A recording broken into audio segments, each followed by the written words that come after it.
Hello everyone, I'm Simeon Grace. It's been a while, yeah?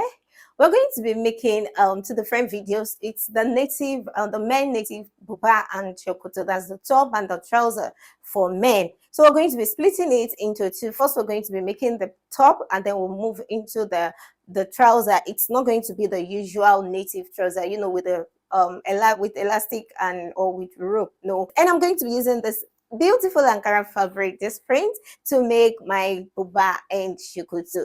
So since it's the top we're making first, we're going to get all our necessary measurements before we move into the lesson. So what do we need? Get your tape roll. You're going to measure the length of the top. That's from the shoulder to wherever you want the top to stop. After that, you're going to be measuring the shoulder measurement, but this time you're going to be starting from the middle back here. From the middle back to, you bring it a bit down below the shoulder bone, not on the shoulder. So you bring it a little below the shoulder bone. From wherever your shoulder stops, you're going to begin the sleeve length. So it could be a short sleeve, a 3/4 sleeve, or a long sleeve. So for me, I'm going to be making a 3/4 sleeve. Yeah, if I change my mind, then we'll get to know in the tutorial. So we're going to measure the sleeve length. We're going to measure the round sleeve. You're going to measure the upper arm first, then you go to below the elbow, and if it is a long sleeve, you're going to measure the wrist, right?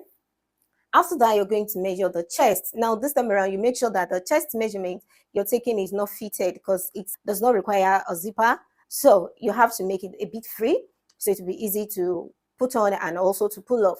After you measure the chest, you also measure around the stomach. You can call it the waist measurement, just around the tummy, because some of the men has a protruding tummy. So most of the time, or some of the time, you get the waist measurement wider than the chest measurement. Also, you need to measure the hip. You know that the main top goes a bit below the hip. So for that reason, you need the hip circumference measurement. So those are the measurements we'll be needing for the main top. So let's get quickly into the lesson. If you're yet to subscribe to my channel, you need to do that now. And in case you have any question, you can leave it in the comment section. I'll be there to answer every of your questions as well. Now let's get our measurements. First, we're going to be measuring the length, and that is 34 inches.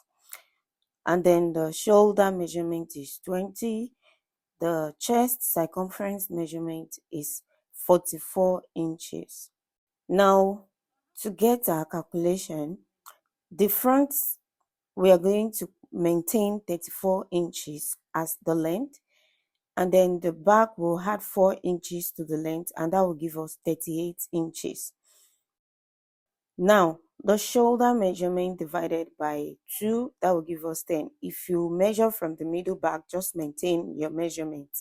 The chest circumference measurement, we are going to add 4 inches, and we'll divide the sum by 4.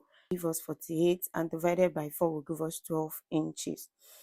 Which means 12 inches is our folding measurement. The chest is the circumference measurement, so we're going to be folding with 12. Then the front, I said 34, and the folding will be 12 inches, while the back is 38, and the folding is 12 inches.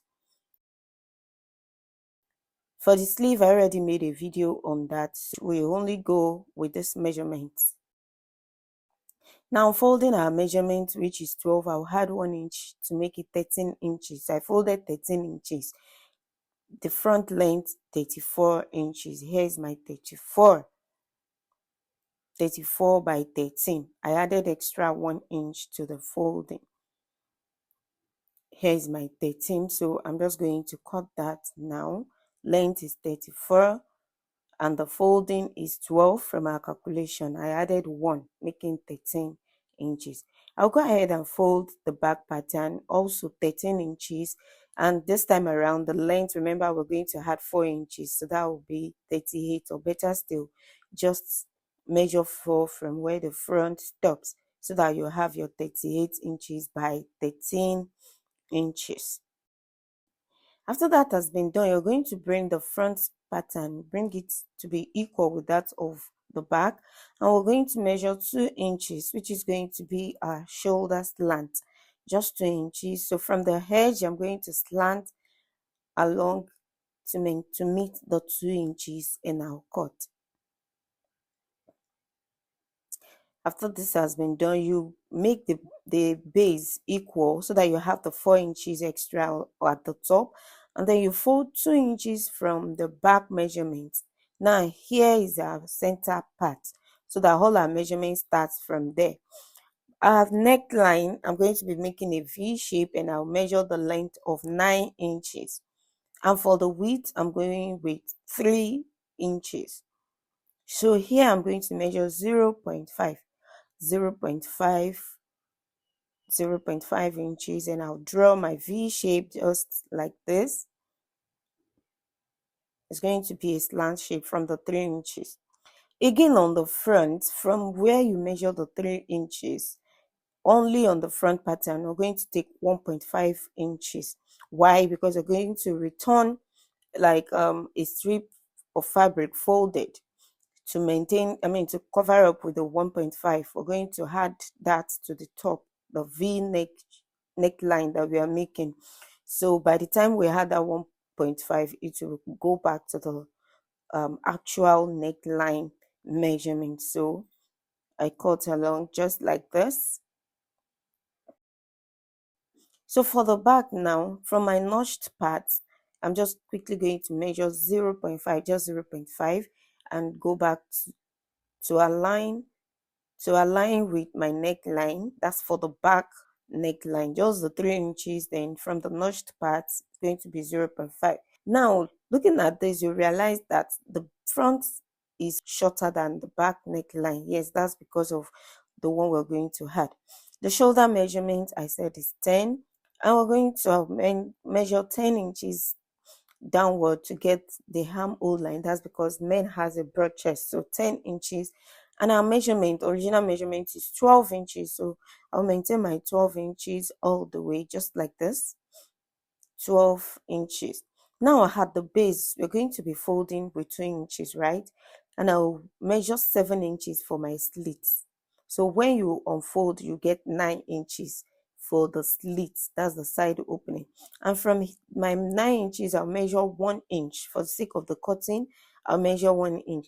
So my 12 inches stop at that 1 inch that I measured. My 12 inches stop at that 1 inch that I measured. Now I'm going to create an L shape connecting from the shoulder to the chest area. To get the midpoint of 10 will be 5. Then from there, I will go in by 0.5. At the angle 90, I'll measure 1 inch. So that from my 12, I'll connect with the 1 inch, then connect to the 0.5, just like this. Connect with the 0.5, then connect back to the shoulder measurement. So that is the perfect armhole that we are cutting now.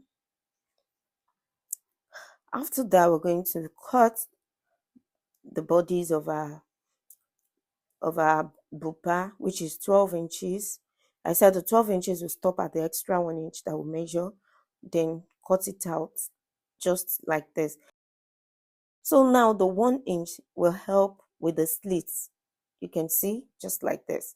Next, we're going to be cutting the yoke for the back. So just grab another piece of fabric, place it on, under the back pattern that you have cut, exactly what you have, and trace it out like this. The length is going to be 8 inches. Measure 8 inches and make sure you cut exactly what you have on the neckline. So it is going to serve as the yoke. Here is our yoke. And for the front, I'm going to measure the slant shape. Initially, we measure 9 inches. It would have increased. So measure what you have. And I'm going to fold into 2. So folding it into 2, I measure the length, and we need 2 of that. And we have finally come to the end of our cutting. In case you have any questions, you can leave them in the comment section. Also, if this is your first time on the channel, kindly hit the subscribe button. You also need to like and share this video. And in case you want me to drop the the sewing tutorial of this video, leave that as well in the comment section. I remain Simeon Grace till I see you in my next class. Bye.